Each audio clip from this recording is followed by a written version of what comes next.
Hello again, War Machines. Welcome to the fifth and final installment of my Get Started Painting Warmachine series. We're just going to wrap up the last of what you need to get started painting, and we're going to kind of go over the things I went over in the previous videos. If you'll remember, if you've watched them, you will know that I've already gone over each of these on its own. You can go back and watch those videos if you want more detail than what I'm going to give you here. But just to see what we've gone over already, you're spending about $20 on these, including these paint pots that you can get from Hobby Lobby. 16 colors, about $5.50. They come in different themes, different sets of colors, and most of them are pretty good. They're thick, so they go pretty far. You can thin them.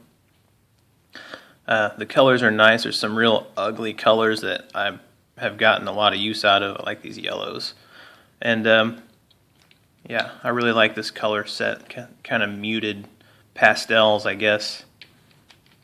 Look really good on Warmachine models. I do recommend that you get a few extras of the colors you're going to use a lot. Black and white and metallic silver. You might also get a metallic bronze.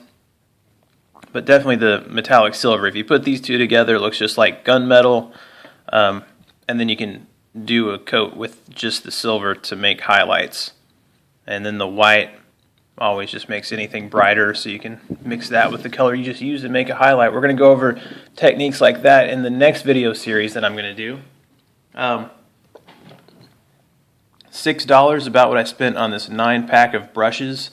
You can see they're all different sizes, ranging from very small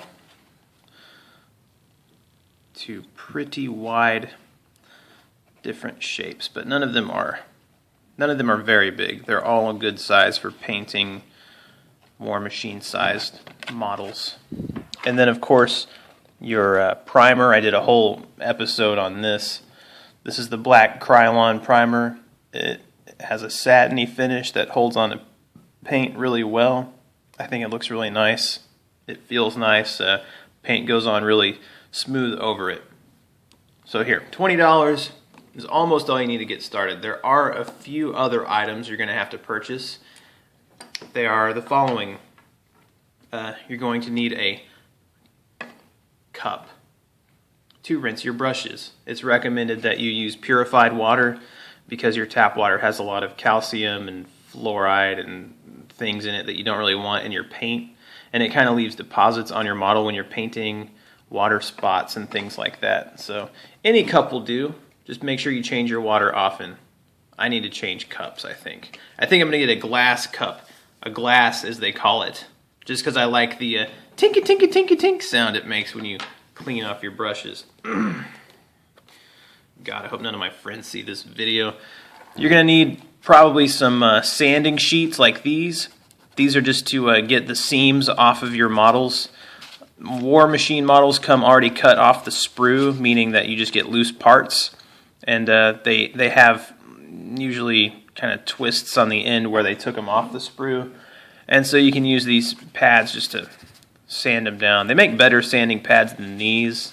I don't have one yet because usually when I get my models, I'm too much in a hurry to paint them, to bother sanding them. But I've got to really stop that because we've got a lot of seams and ugly things on my models.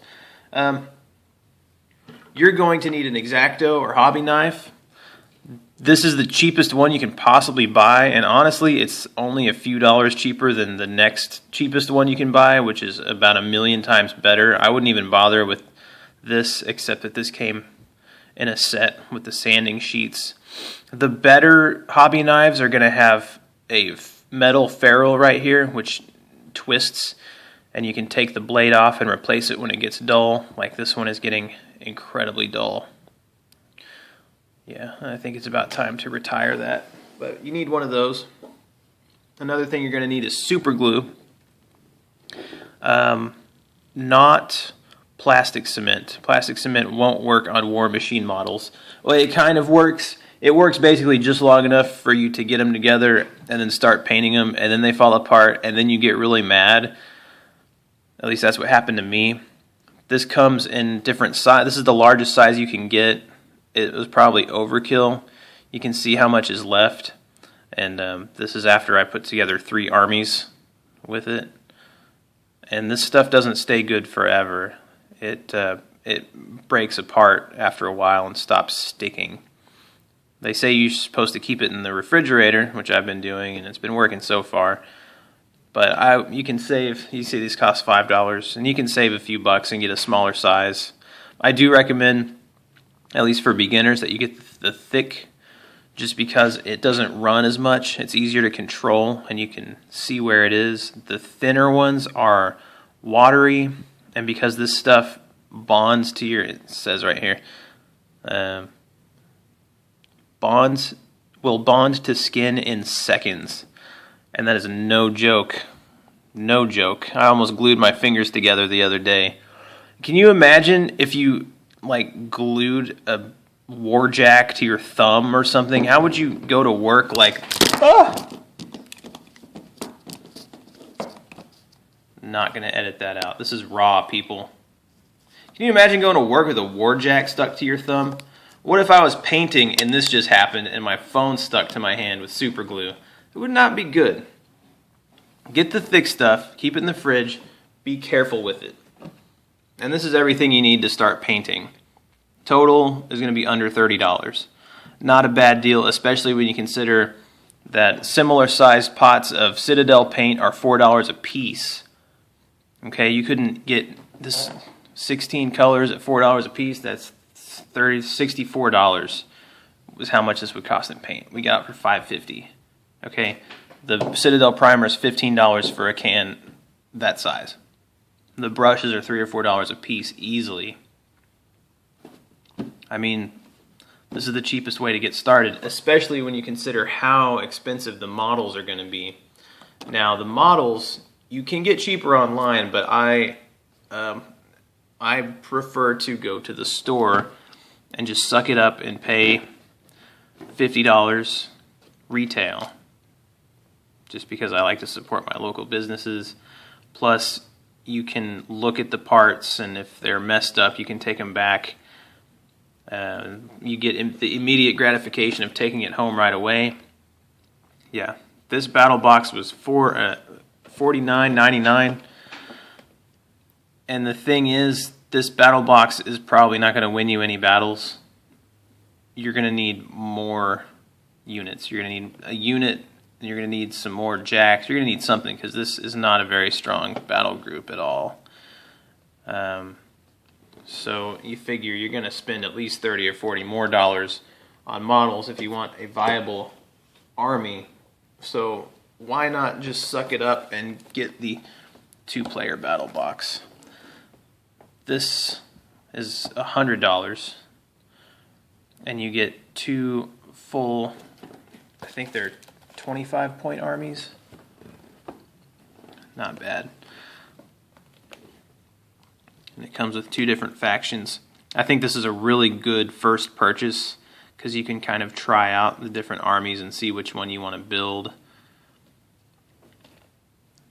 If you're a student like me, you can do what I did, and at the end of the semester, when you sell your books back, buy this. Actually, the end of the semester is this week. Wow. So there you go. That's what you're doing this weekend. Returning your textbooks, buying Warmachine stuff, and get started painting. So until next time, Warmachines, this is your Longy Longable signing off. Or, I don't know. I need to come up with a better phrase. You guys let me know in the comments. As if you were leaving any. Please comment, like or dislike my videos, subscribe if you're feeling wild, and give me some kind of inspiration, because I want to know that I am helping people. I know I'm definitely spreading advice I wish I had been given in the beginning.